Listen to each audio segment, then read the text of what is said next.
चले जानते हैं आज की देश और दुनिया की सिलेक्टेड काम की और महत्वपूर्ण 50 बड़ी खबरों को सिर्फ 10 मिनट में। पर अभी तक आपने इस वीडियो को लाइक नहीं किया है तो लाइक कर दें और इस चैनल को सब्सक्राइब कर दें, और साथ ही साथ इस वीडियो को आप कहां से देख रहे हैं कमेंट कर हमें जरूर बताएं।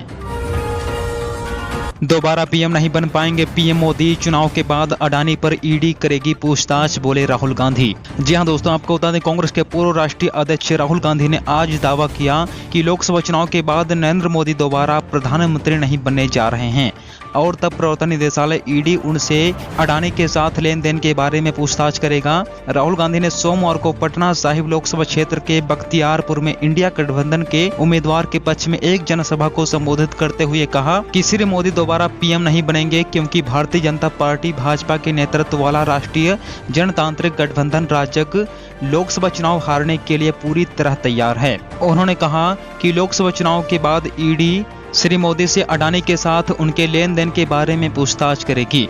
वहीं कांग्रेस नेता ने कहा, हाल के साक्षात्कारों की एक श्रृंखला में श्री मोदी ने दावा किया था कि वह एक जैविक इकाई नहीं बल्कि ईश्वर के दूत हैं और उनके द्वारा सभी निर्णय ईश्वर की प्रेरणा से लिए जा रहे हैं। वहीं आपको बता दें, लोकसभा चुनाव के बाद अडानी के साथ उनके लेन देन के बारे में ईडी की पूछताछ से बचने के लिए श्री मोदी कह रहे हैं, मोदी नहीं पता, क्योंकि निर्णय भगवान की इच्छा के अनुसार लिया गया था, न कि मेरी इच्छा के अनुसार।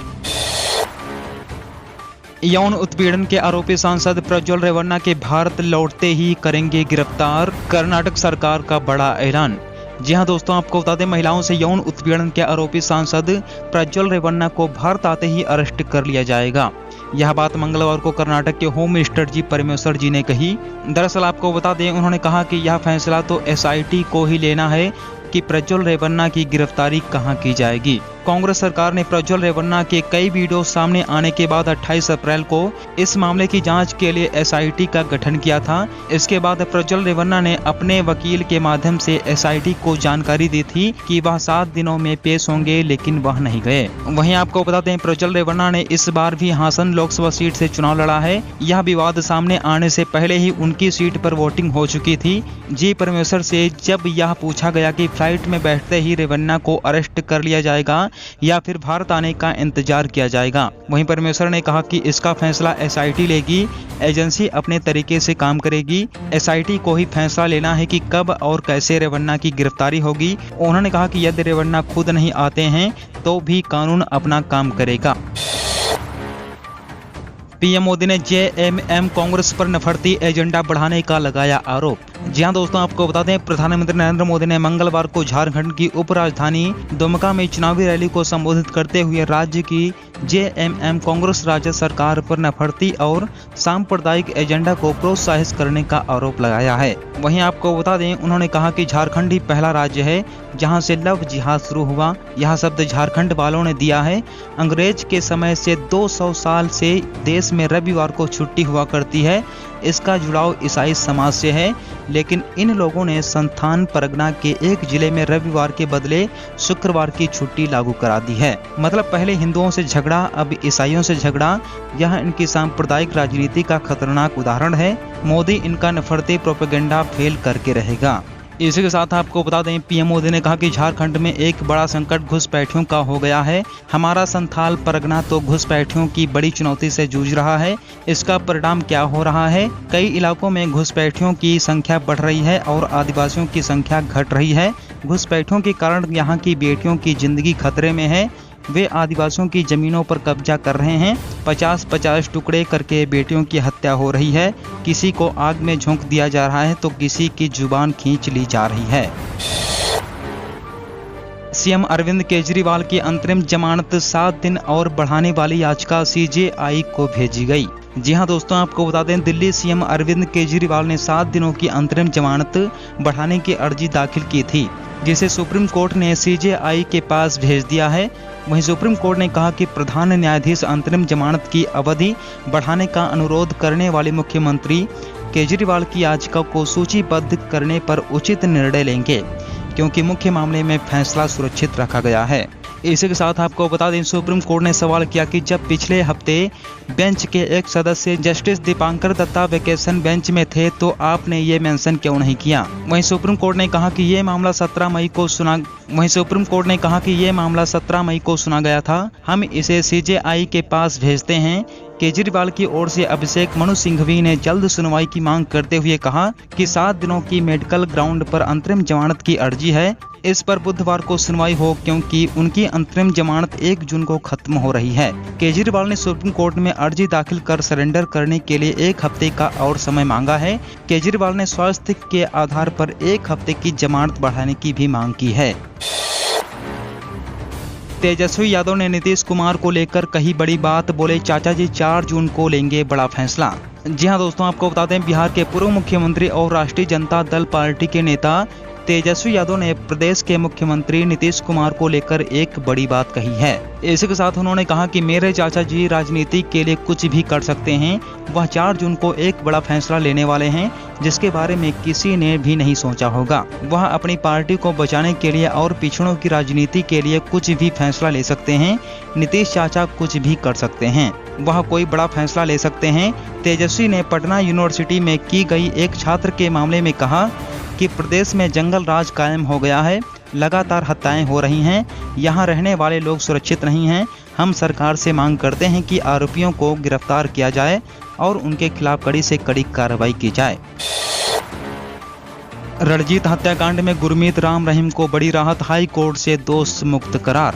जी हां दोस्तों, आपको बता दें, डेरा सच्चा सौदा के प्रमुख गुरमीत राम रहीम को हाई कोर्ट से बड़ी राहत मिली है। कोर्ट ने उसे रणजीत सिंह मर्डर केस में दोष मुक्त कर दिया है।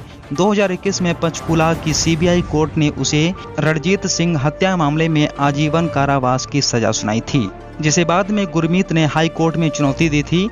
वहीं मंगलवार को सुनवाई के दौरान हाई कोर्ट ने CBI कोर्ट द्वारा सुनाए गए फैसले को पलटते हुए गुरमीत राम रहीम द्वारा पेश की गई सभी दलीलों को सही ठहराया और उसे दोष मुक्त कर दिया है। इसे गुरमीत के लिए बड़ी राहत के रूप में देखा जा रहा है। बता दें कि रणजीत सिंह सिरसा डेरे का पूर्व मैनेजर था। मीडिया रिपोर्ट्स के मुताबिक एक शक की वजह से आज से 22 साल पहले उसकी हत्या कर दी गई थी। वो हरियाणा के कुरुक्षेत्र का रहने वाला था। उसकी हत्या 10 जुलाई 2002 को गोली मारकर कर दी गई थी। इसके बाद मामले की जांच शुरू हुई, लेकिन रणजीत के बेटे जगसीर सिंह ने 2003 में हाई कोर्ट में याचिका दायर कर इस केस की जांच CBI कराने की मांग की थी। हिमाचल को अपना दूसरा घर बताने वाले नरेंद्र मोदी आपदा के समय आपको देखने तक नहीं आए, प्रियंका गांधी ने साधा निशाना। जी हां दोस्तों, आपको बता दें, कांग्रेस महासचिव प्रियंका गांधी हिमाचल प्रदेश के हमीरपुर में चुनावी जनसभा को संबोधित करते हुए कहा कि यह देवभूमि है और आपका प्रदेश अपनी सभ्यता और सुंदरता के लिए जाना जाता है। मैं जहां भी जाती हूं लोग काफी प्यार देते हैं। यहां की राजनीति में भी हमेशा से सभ्यता रही है। हिमाचल में कांग्रेस पार्टी के जितने भी नेता रहे सभी ने जनता की सेवा की है। उन्हें समझ रही कि जनता सर्वोपरि होती है। उन्होंने आगे कहा, हमारी सरकार बनने के कुछ समय बाद ही हिमाचल में आपदा आ गई। सैकड़ों लोग बेघर हो गए, स्कूल सड़कें तबाह हो गईं। आपदा के समय कांग्रेस के हर छोटे बड़े नेता ने जनता के साथ मिलकर काम किया। हिमाचल को अपना दूसरा घर बताने वाले नरेंद्र मोदी आपको देखने तक नहीं आए। आपदा के समय बीजेपी का एक नेता तक नहीं दिखा, लेकिन अब प्रदेश में चुनाव है तो नरेंद्र मोदी और बीजेपी के नेता बार बार आ रहे हैं। वहीं प्रियंका गांधी ने कहा, हिमाचल प्रदेश में आपदा के बाद राहत का काम करना था, लेकिन केंद्र सरकार ने 1 रुपए की आर्थिक मदद नहीं दी।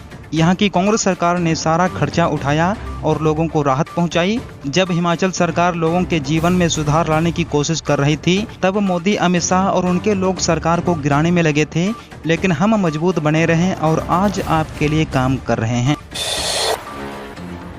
लालू यादव की बड़ी भविष्यवाणी, बोले मोदी तो गए, 4 जून को बनेगी इंडिया अलायंस की सरकार। जी हां दोस्तों, आपको बता दें, राष्ट्रीय जनता दल RJD प्रमुख लालू प्रसाद यादव ने मंगलवार को कहा कि लोकसभा चुनाव के जल्द ही नतीजे पता चल जाएंगे। PM मोदी अब चले गए हैं। PM मोदी कह रहे हैं कि वह जैविक नहीं, वह एक अवतार हैं। उन्होंने कहा कि 4 जून को हमारी सरकार बनेगी।